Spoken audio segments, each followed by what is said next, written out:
Assalamualaikum warahmatullahi wabarakatuh.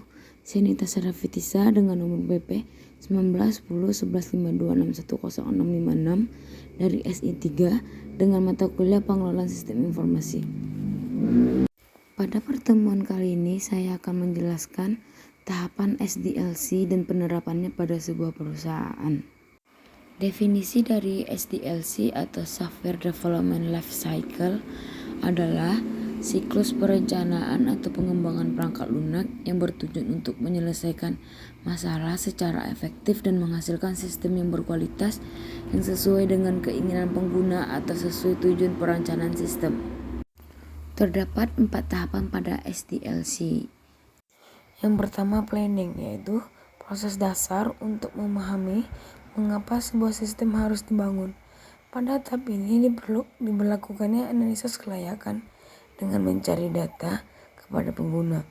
Kedua, analisa, yaitu proses investigasi terhadap sistem yang sedang berjalan dengan tujuan untuk mendapatkan jawaban mengenai penggunaan sistem. Ketiga, desain, proses penentuan cara kerja sistem dalam hal arsitektur desain, interface desain, database, spesifikasi file, dan program desain. Hasil dari proses perancangan ini akan didapatkan spesifikasi sistem. 4. Implementasi, proses pembangunan dan pengujian sistem, instalasi sistem, dan rencana dukungan sistem. Penerapan pengelolaan sistem informasi pada perusahaan PT Sumbario.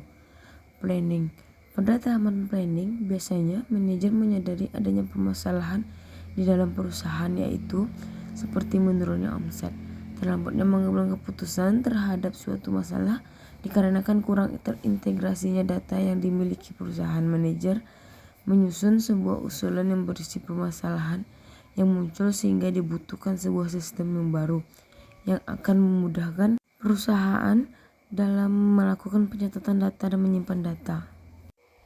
Analisa, tahapan analisa sistem menyusun usulan kegiatan perancangan sistem baru setelah adanya persetujuan dari pihak komisi pengarahan SIM.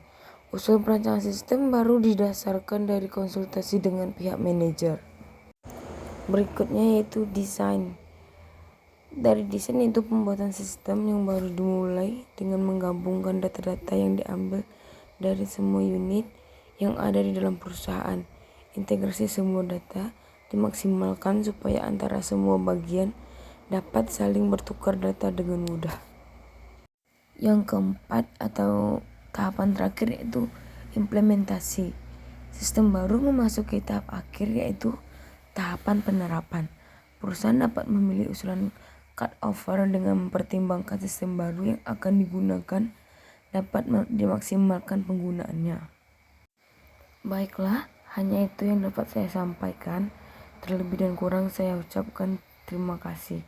Assalamualaikum warahmatullahi wabarakatuh.